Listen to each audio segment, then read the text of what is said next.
राधे राधे दोस्तों। गांव के किनारे से थोड़ा हटकर शहर की तरफ जाती पक्की सड़क के पास एक छोटा सा नगर संजीव का घर था। उस घर में हंसी कभी ताला लगाकर नहीं रखी जाती थी। सुबह की शुरुआत माँ की रसोई से खनकती चूड़ियों से होती। पिता अखबार पलटते हुए बच्चों की शरारतों पर मुस्कुरा देते थे और चारों बच्चे, तीन बेटियां और एक बेटा, जो घर की अपनी आवाज़ों से भरे रहते थे। सबसे बड़ी बेटी का नाम अनामिका था। समझदार, जिम्मेदार और आंखों में हमेशा अनकही चिंता की परछाई उसमें साफ दिखती थी। उसे छोटी थी काव्या, बातूनी, सपनों से भरी हुई, हर चीज़ों को रोमांस की नज़रों से देखने वाली लड़की थी। तीसरी बेटी पायन, चुपचाप रहने वाली, किताबों में खोई रहने वाली, भावनाओं भावनाओं को शब्दों में नहीं पर नज़रों से जीने वाली थी। सबसे छोटा बेटा था आरव, घर की जान, शरारतों का सरताज, माँ का लाडला और बहनों का दुलारा था। माँ, जिनका नाम था सविता, कभी थकान को अपने चेहरे पर नहीं आने देती थी।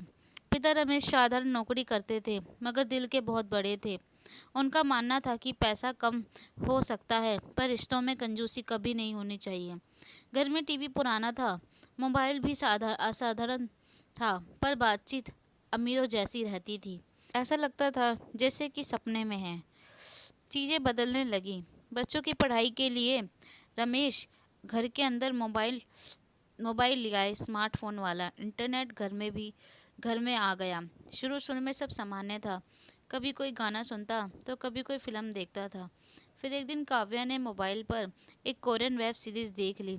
चमकदार शहर, खूबसूरत चेहरे, परफेक्ट जिंदगी, प्यार था, दर्द, बलिदान, सब कुछ जैसे बहुत सुंदर और बहुत ज़्यादा दुखद था। काव्या ने यह सब माँ को भी दिखाया। सविता को शुरुआत में समझ भी नहीं आया, पर धीरे धीरे उसे भी आदत पड़ गई। पिता रमेश पहले हंसते थे, ये क्या अजीब सी भाषा वाले चैनल देखते रहते हो। एक दिन वे भी बैठकर देखने लगे। रात का खाना देर से खाने लगे।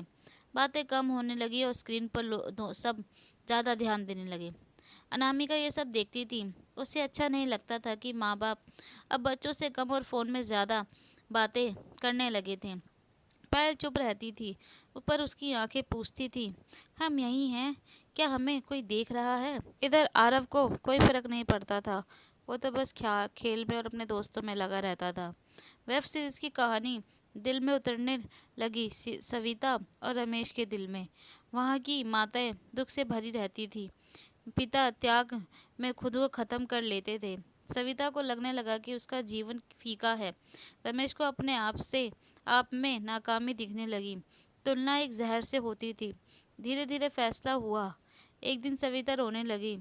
काव्य ने पूछा तो बोली, देखो वहाँ की माँ अपने बच्चों के लिए क्या क्या सहती है और हम कुछ भी नहीं खास कर पा रहे हैं तुम बच्चों के लिए। रमेश चुप थे पर भीतर से धीरे धीरे टूट रहे थे। उन्हें लग रहा था कि वे अपने परिवार को वैसी ज़िंदगी नहीं दे पाएंगे जैसी स्क्रीन पर दिखती है। दिन बीतते गए। घर में हंसी कम और खामोशी ज़्यादा रहने लगी। अनामिका ने कई बार समझाने की कोशिश की, माँ ये सब कहानी है, हमारी ज़िंदगी असली है और उसे कहानी में ही रहने दो। पर कहानी जब दिल पे राज करने लगे तो सच्चाई की आवाज़ धीमी लगने लगती है। ऐसा ही कुछ उन दोनों की ज़िंदगी में भी हो रहा था। एक रात बारिश हो रही थी, बिजली चली गई थी, बच्चे अपने कमरों में थे। सविता और रमेश छत पर गए। शायद हवा लेने आई थी, शायद खुद से भाग रहे थे।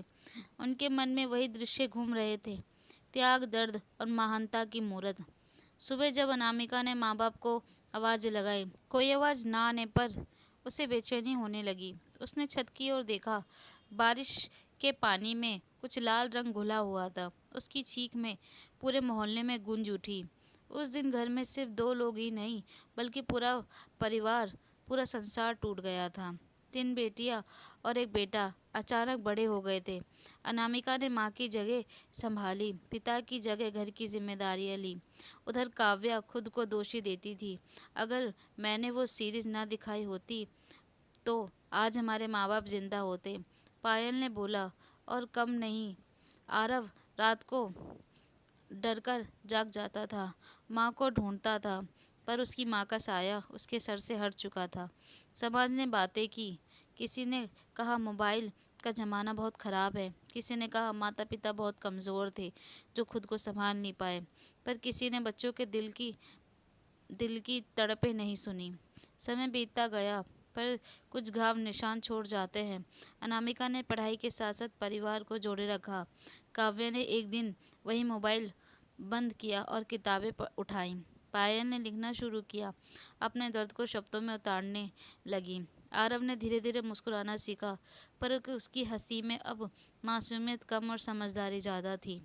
कई साल उसी छत पर अनामिका खड़ी रहती थी। नीचे वही शहर था, वही सड़क थी, पर उसने आसमान की ओर देखा और धीमे से कहा, माँ पापा, आपने हमें छोड़ा नहीं। हमें सिखाया है कि असली ज़िंदगी स्क्रीन की नहीं होती, एक दूसरे के हाथ थामे रहने से होती है। यह कहानी किसी एक परिवार की नहीं है, यह हर उस घर की है जहाँ बातचीत के ज़रिए स्क्रीन ले लेती है, जहाँ तुलना प्यार से बड़ी हो जाती है, और जहाँ हम भूल जाते हैं कि हमारी साधारण ज़िंदगी ही किसी की सबसे बड़ी कहानी हो सकती है। अगर आप मेरे चैनल पर नए हैं तो प्लीज़ मेरे चैनल को सब्सक्राइब कर लीजिएगा। कमेंट करके ज़रूर बताना आपको मेरी कहानी कैसी लगी। मैं अनीता आपसे विदा लेती हूँ, फिर मिलूँगी अगली कहानी में। इसी तरह मेरी कहानी के साथ जुड़े रहिएगा। धन्यवाद।